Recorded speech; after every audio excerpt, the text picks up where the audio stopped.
नमस्कार दोस्तों, स्वागत है आपका ऐसा न्यूज पर, जहां मिलती हैं तेज और सटीक खबरें, वो भी आसान भाषा में। चाहे हो मौसम अपडेट, सरकारी फैसले या फिर वो खबरें जो आप तक नहीं पहुंचती, हम लाते हैं सब कुछ आपके लिए। और अगली वीडियो में आपको मिलेगा आज का राशिफल, ताकि दिन शुरू हो सकारात्मक ऊर्जा के साथ। तो सब्सक्राइब जरूर कीजिए और जुड़े रहिए ऐसा न्यूज के साथ। तो चलिए बढ़ते हैं आज की बड़ी खबरों की ओर। तो सबसे पहले जानते हैं आज की हेडलाइंस। बिहार में मतदाता सूची संशोधन को लेकर विपक्ष और सरकार के बीच टकराव। असीम मुनीर की परमाणु धमकी पर भारतीय विदेश मंत्रालय का कड़ा पलटवार। बिहार के डिप्टी मुख्यमंत्री पर दोहरे वोटर आईडी का आरोप। चुनाव आयोग ने जारी किया नोटिस। कहा है पूर्व उपराष्ट्रपति धनखड़। संजय राउत ने अमित शाह से पूछा सवाल। ट्रम्प के टैरिफ ने तिरुपुर के कपड़ा निर्यातकों को संकट में डाल दिया। क्या बच पाएंगे कारोबार? तो दोस्तों आज मंगलवार है और तारीख है 12 अगस्त 2025। आज का स्पेशल डे है वर्ल्ड एलिफेंट डे, यानी कि विश्व हाथी दिवस। और पंचांग के अनुसार आज भाद्रपद कृष्ण पक्ष की चतुर्दशी है। तो चलिए शुरुआत करते हैं आज की खबरों से। बिहार में मतदाता सूची संशोधन को लेकर विपक्ष और सरकार के बीच टकराव। कल संसद परिसर से लेकर चुनाव आयोग कार्यालय तक भारी विरोध हुआ। कांग्रेस के नेता राहुल गांधी के नेतृत्व में विपक्षी दलों के सांसदों ने बिहार में मतदाता सूची संशोधन और 2024 के लोकसभा चुनावों में कथित मत चोरी के खिलाफ मार्च निकाला। प्रदर्शन को दिल्ली पुलिस ने बिना अनुमति के रोक दिया और कई नेताओं को हिरासत में भी लिया गया। विपक्ष का आरोप है कि इस संशोधन से गरीब और अल्पसंख्यक वर्ग के वोटरों का भेदभाव होगा, जबकि भाजपा इसे मतदाता सूची की सफाई बता रहा है। केंद्रीय मंत्री धर्मेंद्र प्रधान ने विपक्ष पर देश में अराजकता फैलाने की साजिश का आरोप लगाया है। संसद के दोनों सदन कल दोपहर तक स्थगित भी कर दिए गए। इस विरोध प्रदर्शन ने देश के लोकतंत्र और चुनाव प्रक्रिया की चुनौती को फिर से जनता के सामने रखा है। अगली खबर, जहां बिहार के डिप्टी मुख्यमंत्री पर दोहरे वोटर आईडी का आरोप लगाया गया, जिसमें चुनाव आयोग ने जारी किया है नोटिस। बिहार के डिप्टी मुख्यमंत्री विजय कुमार सिन्हा पर 2 विधानसभा क्षेत्रों में वोटर आईडी कार्ड रखने का आरोप लगा है। चुनाव आयोग ने उन्हें लखीसराय और बांकुपुर विधानसभा क्षेत्रों में नाम होने पर स्पष्टीकरण के लिए नोटिस जारी किया। उन्होंने कहा कि उन्होंने केवल एक जगह वोट डाला है और विरोधी पार्टी नेता तेजस्वी यादव पर गलत आरोप भी लगा है। मामला राजनीतिक विवाद का रूप ले रहा है। इस बिल का फायदा चुनाव प्रक्रिया की पारदर्शिता बढ़ाना है, जिससे फर्जी वोटर पर नियंत्रण होगा, लेकिन सामान्य जनता को इससे संबंधित लंबित जांच के कारण राजनीतिक अस्थिरता और संदेह का सामना करना पड़ सकता है। अगली खबर, जहां बिहार में बीजेपी का विपक्ष पर गंभीर आरोप लगाया गया है। बिहार से एक अहम खबर सामने आई है। बीजेपी ने विपक्ष पर राजनीतिक अराजकता फैलाने और सियासी लाभ उठाने का आरोप लगाया है। विपक्ष बिहार में मतदाता सूची के गड़बड़ी के मुद्दे सत्ता विरोधी माहौल पैदा कर रहा है। बीजेपी IT सेल प्रमुख अमित मालवीय ने कहा कि विपक्ष के पास कोई ठोस शिकायत नहीं है और वे बिना सबूत आरोप लगा रहे हैं। वहीं विपक्ष चुनाव आयोग की स्पेशल इंटेंसिव रिवीजन प्रक्रिया को लेकर अनाप शनाप हंगामा कर रहा है। क्या ये सब मात्र राजनीतिक तमाशा है या कहीं वोटर लिस्ट में असल में तो समस्याएं नहीं है? अब आगे क्या होगा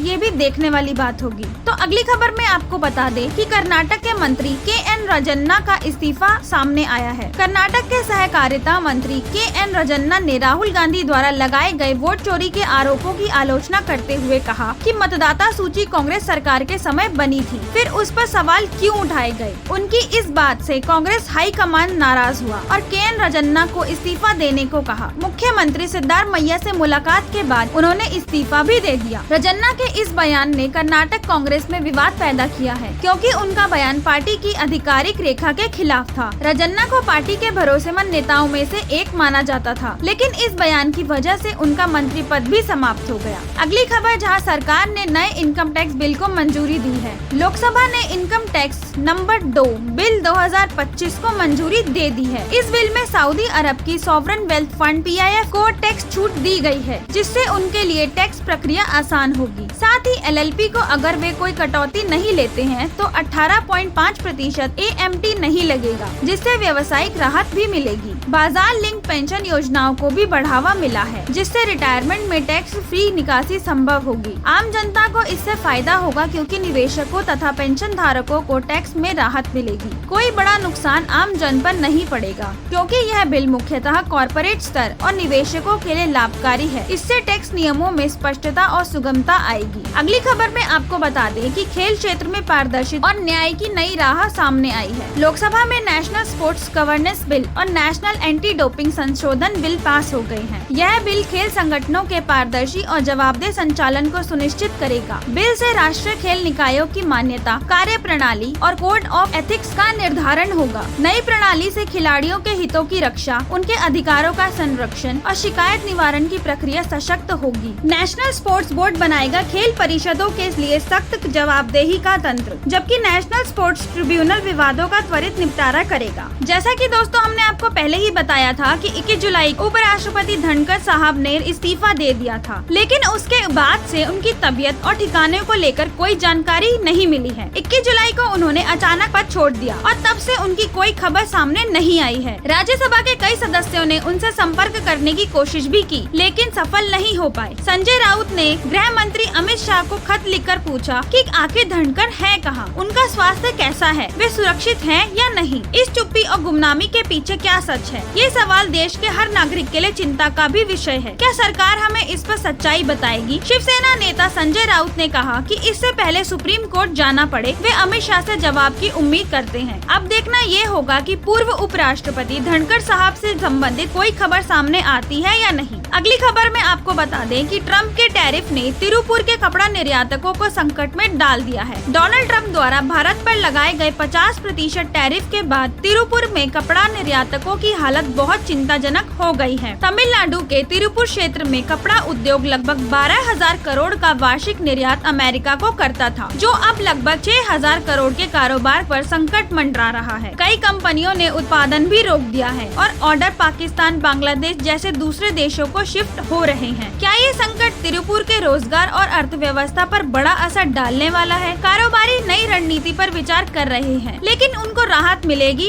या नहीं, अब यह तो समय ही बताएगा। आगे बढ़ते हुए आपको बताते हैं कि गाजियाबाद के जिला जज आशीष गर्ग का निधन हो गया। हार्निया ऑपरेशन के बाद हार्ट अटैक से हुई मौत। गाजियाबाद के जिला एवं सत्र न्यायाधीश आशीष गर्ग का सोमवार को यशोदा अस्पताल में हार्ट अटैक के कारण निधन हो गया। वे हार्निया सर्जरी के बाद रिकवरी फेज में थे। अचानक उनकी तबीयत खराब हुई और बीते दोपहर 1:30 उनकी मृत्यु हो गई। आशीष गर्ग मूल रूप से मुजफ्फरपुर के रहने वाले थे और पहले मथुरा में जिला जज के पद पर तैनात थे। वे हाल ही में गाजियाबाद के जिला जज बने थे। उनके पिता भी न्यायिक सेवा में रह चुके थे। इस दुखद घटना के वक्त उनका परिवार अस्पताल में ही मौजूद था। उनका न्यायिक क्षेत्र में योगदान हमेशा याद किया जाएगा। हम उनकी आत्मा की शांति के लिए भी दुआ करते हैं। अगली खबर भारत में आवारा कुत्तों से संबंधित है। भारत में लगभग 60 मिलियन आवारा कुत्ते हैं जो लोगों के लिए खतरा बने हुए हैं। हर 10 सेकंड में एक व्यक्ति कुत्ते के काटने का शिकार होता है, जिससे रेबीज जैसे जानलेवा बीमारी फैलती है। सुप्रीम कोर्ट ने दिल्ली, नोएडा, गुरुग्राम और गाजियाबाद प्रशासन को इन कुत्तों को पकड़कर आश्रम में ले जाने का आदेश दिया है। समस्या के समाधान के लिए नसबंदी और टीकाकरण कार्यक्रम चलाए जा रहे हैं, लेकिन ये तब तक सफल नहीं हो सकते जब तक पालतू जानवरों के मालिक जिम्मेदार नहीं बनते। पालतू कुत्तों की रजिस्ट्रेशन, नसबंदी और टीकाकरण अनिवार्य होना चाहिए। साथ ही आवारा कुत्तों को खिलाकर उनकी आक्रामकता बढ़ाने वालों पर भी कार्रवाई होनी चाहिए। इससे ही भारत की आवारा कुत्ता समस्या का स्थायी समाधान संभव है। तो दोस्तों, आप भी सतर्क रहिए और सावधान रहिए। अगली खबर, जहां केरल में छात्रा ने शादी के लिए धर्म परिवर्तन का दबाव पड़ने पर कर ली आत्महत्या। केरल के एर्नाकुलम जिले में 23 वर्षीय टीचर ट्रेनिंग की छात्रा सोना एल्डोज ने कथित रूप से अपने प्रेमी रमीज और उसके परिवार द्वारा धर्म परिवर्तन के दबाव, शारीरिक और मानसिक प्रताड़ना से तंग आकर फांसी लगाकर आत्महत्या कर ली। रिपोर्ट के अनुसार प्रेमी ने शादी के लिए इस्लाम धर्म अपनाने के लिए जोर दिया, जबकि सोना ने साफ मना कर दिया। शादी का प्रस्ताव प्रेमी के पक्ष से आया था, लेकिन जब धर्म परिवर्तन का दबाव बढ़ा और आरोपी का एक तस्करी मामले से नाम जुड़ा, तो पीड़िता ने रिश्ता तोड़ने का फैसला किया। पुलिस ने हत्या के लिए उकसाने व शारीरिक हमले के आरोप में आरोपी प्रेमी को हिरासत में ले लिया है। क्या धर्म बदले बिना विवाह में बाधा आनी चाहिए? इस घटना ने लव जिहाद के विषय पर गहरा विवाद छेड़ दिया है और सवाल उठाए हैं कि शादी और व्यक्तिगत स्वतंत्रता में धर्म परिवर्तन को कितना अधिकार मिलना चाहिए। वीडियो में आगे बढ़ते हुए चलते हैं अब अंतर्राष्ट्रीय खबरों की ओर, जहां असीम मुनीर की परमाणु धमकी पर भारतीय विदेश मंत्रालय का कड़ा पलटवार सामने आया है। पाकिस्तानी सेना प्रमुख असीम मुनीर द्वारा अमेरिका में भारत के खिलाफ दी गई परमाणु धमकी पर भारत सरकार ने तीखी प्रतिक्रिया दी है। सरकारी सूत्रों ने पाकिस्तान को परमाणु हथियारों से लैस एक गैर जिम्मेदार राज्य बताया। उन्होंने कहा कि पाकिस्तान में लोकतंत्र नहीं है और सेना ही नियंत्रण रखती है। मुनीर ने सिंधु नदी पर भारत के बांध बनाते हुए 10 मिसाइलों से उसे नष्ट करने की धमकी दी है और कहा कि अगर पाकिस्तान पाकिस्तान को खतरा महसूस हुआ तो वे आधी दुनिया को अपने साथ ले डूबेंगे। भारतीय विदेश मंत्रालय ने इसे पुरानी आदत बताते हुए कहा कि परमाणु ब्लैकमेलिंग को बर्दाश्त नहीं किया जाएगा और राष्ट्रीय सुरक्षा के लिए हर संभव कदम उठाया जाएगा। अमेरिका की धरती से ऐसे गैर जिम्मेदाराना बयान खेदजनक है। अगली खबर में आपको बताते हैं कि जेलेंस्की और मोदी की फोन पर हुई बातचीत। यूक्रेन के राष्ट्रपति वोलोदिमीर जेलेंस्की ने प्रधानमंत्री नरेंद्र मोदी से फोन पर लंबी बातचीत की है। उन्होंने भारत के रूस से तेल व्यापार को कम करने की अपील की है ताकि रूस की युद्ध क्षमता कमजोर हो सके। क्या भारत इस मांग को मानते हुए रूस से तेल खरीदना बंद करेगा? मोदी ने कहा कि तेल खरीदना भारत की रणनीति और ऊर्जा जरूरतों से जुड़ा है। क्या भारत युद्ध के बीच अपनी ऊर्जा सुरक्षा को बनाए रख पाएगा? क्या ये शांति की दिशा में कोई सख्त कदम होगा? सितंबर में दोनों नेताओं की मुलाकात हो सकती है। इस बातचीत से कितना फर्क पड़ेगा, आगे जानेंगे। अगली खबर में आपको बता दें कि गाजा में पत्रकार अनस अल शरीफ की मौत हुई, जिस पर उठ रहे हैं सवाल। अनस अल शरीफ और उनके 4 साथी पत्रकारों की मौत हो गई, जबकि एक इजरायली हवाई हमले ने उनके प्रेस टेंट को निशाना बनाया था। क्या ये हमला सच में आतंकवाद निरोधक कार्रवाई थी, जैसा कि इजरायली सेना कह रही है, या ये एक निर्दोष पत्रकारों की हत्या है जो सच्चाई दिखा रहे थे? अनस अल शरीफ, जिन्हें गाजा के सबसे बहादुर पत्रकारों में से एक माना जाता था, पर आरोप लगाए गए कि वे हमास से जुड़े थे। पर अल जजीरा और कई मानवाधिकार समूह इस दावे को गलत बता रहे हैं। क्या पत्रकारों को आतंकवादी कहकर इस तरह टारगेट किया जा सकता है? क्या ये अराजकता का दौर है या प्रेस की स्वतंत्रता खतरे में है? सवाल गंभीर है और जवाब की जरूरत है। अगले खबर में आपको बता दें, क्या डोनाल्ड ट्रंप वॉशिंगटन डीसी को अपराध और बेघरों से मुक्त कर पाएंगे? अमेरिकी राष्ट्रपति डोनाल्ड ट्रंप ने वॉशिंगटन डीसी में अपराध और बेघरता को कम करने के लिए क्या योजनाएं बनाई हैं? क्या 500 से अधिक संघीय अधिकारी और 100